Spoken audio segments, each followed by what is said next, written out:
Hello everyone. Today's topic of discussion is on salivary gland.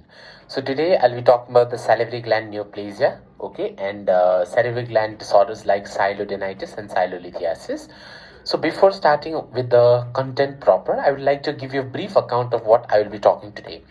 So we have basically major and minor salivary gland. Okay, so major salivary gland are the parotid, submandibular, and sublingual gland. Okay, submandibular, sublingual, and the parotid.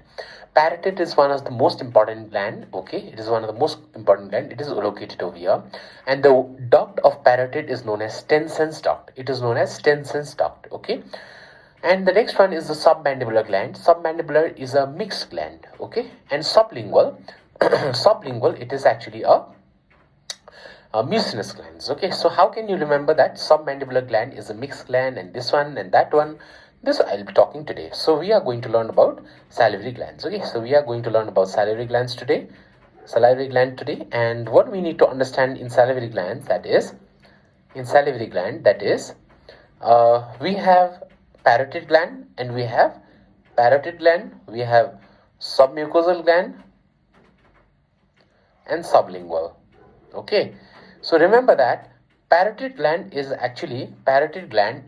is actually a serous gland. Okay, the parotid gland, it is a serous gland. Okay, remember the most important thing in your oral cavity is the saliva, which helps in speaking, which helps in deglutition of the food, keeping the food moist so that you can easily swallow the food, and that saliva, and it is in most important quantities, right? And you know that the most important salivary gland over here is the parotid, right? So S for saliva, S for serous, and P for parotid. Okay, so salivary gland, S for salivary gland, S for salivary gland, S for serous. Okay, and the major salivary gland being the parotid. You can remember in this way. One. Next is submucosal gland. Remember this M, just make it ulta. Okay, this M, just make it ulta. It looks like W, right? So Wharton's duct is towards the submandibular gland. Okay, and sublingual gland, it is actually a mucinous gland. It is a mucinous gland, and I hope to understand sublingual gland, it won't be much problem. Okay, because we have already talked about serous, we have already talked about mixed. So what is the remaining? It is the mucinous gland. Very good. Now let's talk about the risk factors for salivary gland neoplasia. Risk factors. So what are the different risk factors for salivary gland neoplasia? Remember, once I have told that Epstein-Barr virus was one of the risk factors for nasopharyngeal cancer.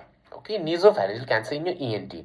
In your ENT itself, salivary gland, it's both the ENT as well as surgical topic. In surgery, you need to remember that salivary gland also Epstein-Barr virus. Human papilloma virus in your ENT, which common? Where? Okay, it is towards the paranasal sinuses. Okay, human papilloma virus. Okay, Epstein-Barr virus, it is towards your surgery, and which towards, one is salivary gland, other one is, yes, nasopharyngeal cancer. Now next thing that you need to remember here is, along with this, is radiation. So radiation to what? Radiation to head and neck. So head and neck radiation. So any person who is suffering from nasopharyngeal cancer can land up into salivary cancer, because the treatment for nasopharyngeal cancer is radiation therapy. Okay, so the major treatment for NPC is radiation. So what you need to understand is, if I am giving radiation to a patient for nasopharyngeal cancer, I am making him susceptible for salivary gland cancer also. Okay, so radiation to head and neck. And which is the most common cancer that is associated with radiation? It is one of the most common malignant tumor in adult as well as in children. Okay, it's the most common neoplasia, malignant neoplasia. Most common malignant salivary gland tumor, it is mucoepidermoid carcinoma. And by radiation, you are making the person susceptible for mucoepidermoid carcinoma. There's one more term, whereas most common tumor of the minor salivary gland, malignant tumor of the minor salivary gland, it is acinic, it is as adenoid cystic carcinoma. It is adenoid cystic carcinoma. It is not acinic, okay? It is adenoid cystic carcinoma. Acinic is a benign tumor. Acinic is a benign tumor. We will come to that, okay? We will come to that. Don't worry. Now, radiation associated tumor, it's a mucoepidermoid carcinoma. Mucoepidermoid carcinoma, most common It's the most common malignant tumor of the children as well as in adults. Okay. Now, next thing that you need to understand is the most common gender affecting salivary gland neoplasia. It is females. Remember, head and neck malignancy, thyroid, females, salivary gland, females. So correlate with this one. Head and neck malignancies. Again, NPC, Epstein-Barr virus, again your salivary gland tumor. So we are correlating in this way. Okay. Now, next very, very important thing. Remember, trisomy 5 and trisomy of chromosome 11. Chromosome 11 is also one of the risk factor for mucoepidermoid carcinoma. Okay, I know this is quite lot difficult. And one more, exposure to silica. And nitrosamines. Now, can you say again the correlate with nasopharyngeal cancer? Nitrosamines was one of the most important foodal factor. Okay, so nitrosamines, salted fish, I had talked about that in nasopharyngeal cancer, right? The same nitrosamines are here again in the salivary gland tumor. Same silica, which I was talking in the paranasal sinus, exposure to silica, those who work in boot factories, someone who is making boot, right? So these are susceptible for paranasal sinus tumor, right? Similarly, silica, both paranasal sinus also, as well as in your salivary gland tumor also. Correlation. So that you don't forget. See, I'm taking every time to explain one etiology so that you remember. If you do not remember with the correlation that nitrosamines I studied in NPC also, nitrosamines here also, tomorrow you will forget what is there. Okay. Next thing, very, very important, is salivary gland tumor is more common. So which is the most common salivary gland which you should not miss in your exam? Most common salivary gland tumor, it is pleomorphic adenoma. And one more thing I would like to say you. Remember, smaller the gland means higher incidence for malignancy. So if a salivary gland is a minor salivary gland, there is high chances that this minor salivary gland will turn into a malignant tumor. Whereas whenever you talk about major salivary gland, like the parotid, like the submucosal or your sublingual, these malignant transformation is really rare. They present with a benign tumor. And the most common tumor associated with salivary gland, it is pleomorphic adenoma. Now, why is it known as pleomorphic? Pleomorphic means pleo means different, and morpho means the pattern or the morphological variant. So, pleomorphic adenoma.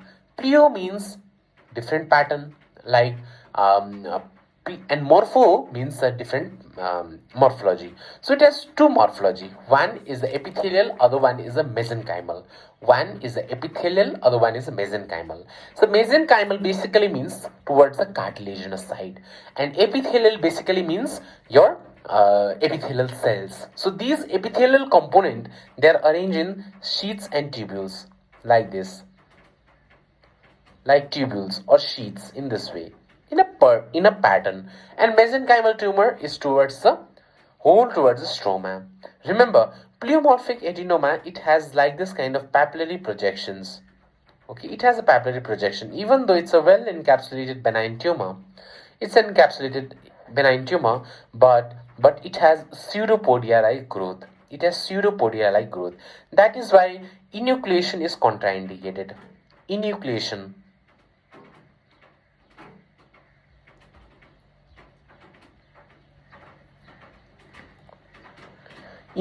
is contraindicated.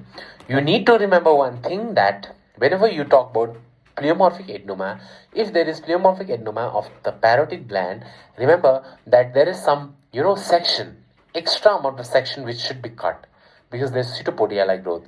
It's better you go for a frozen biopsy, like tumor, you dissect the biopsy, the pathologist will say, okay, this much is enough, and then frozen section biopsy is good. But frozen section biopsy is not usually done in all centers. That is why it's better to remove all the parotid. If in case you have a pleomorphic adenoma, it is a pseudopod like growth, right?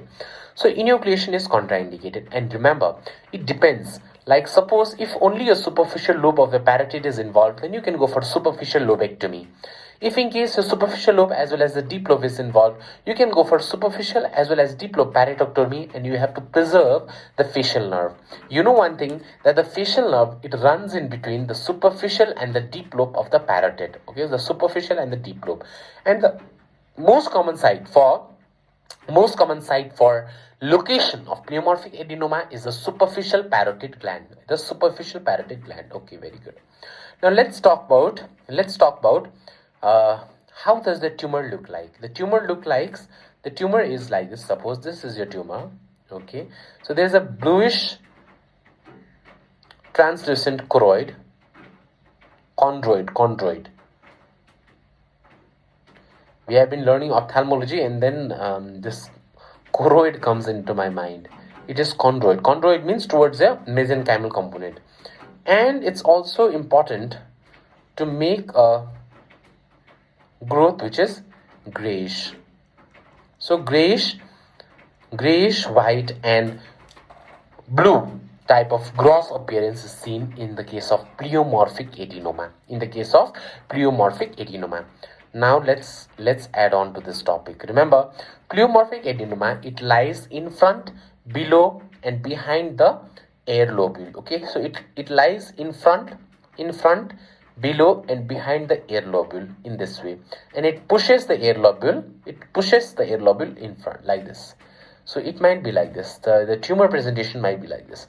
So behind, below, and in front. So it pushes the air lobule like this. So behind, in front,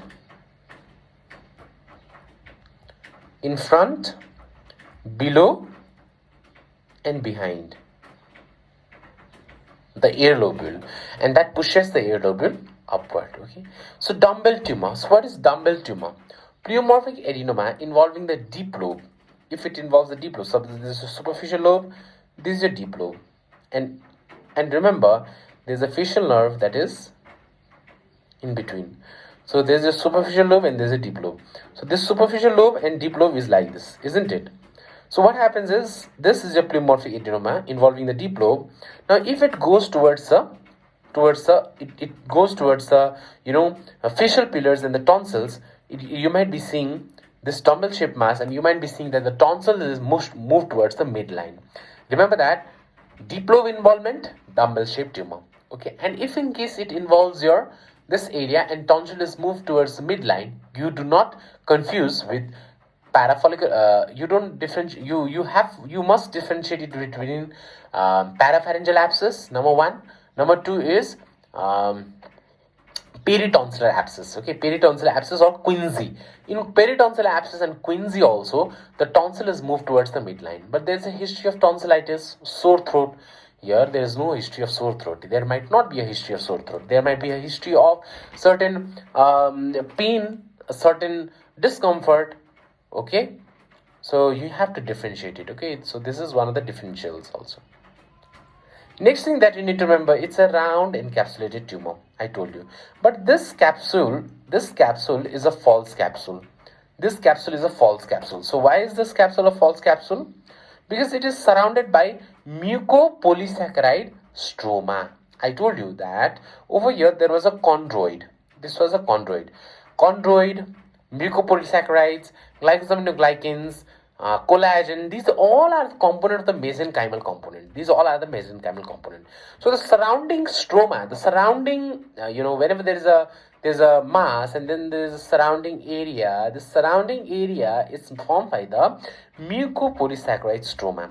The surrounding stroma, it's formed by the mucopolysaccharide stroma. That is why what you need to remember is that that this is a false capsule.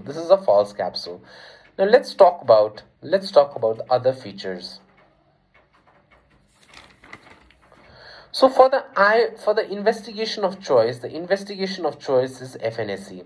Investigation of choice is FNAC. You have to go for an FNAC, and you can find that. And why is there superficial paratectomy? I've already talked about this one. And remember that if in case it turns malignant, if it case the parotid, usually rarely it converts into malignant, but if it converts, it is known as carcinoma, X pleomorphic adenoma.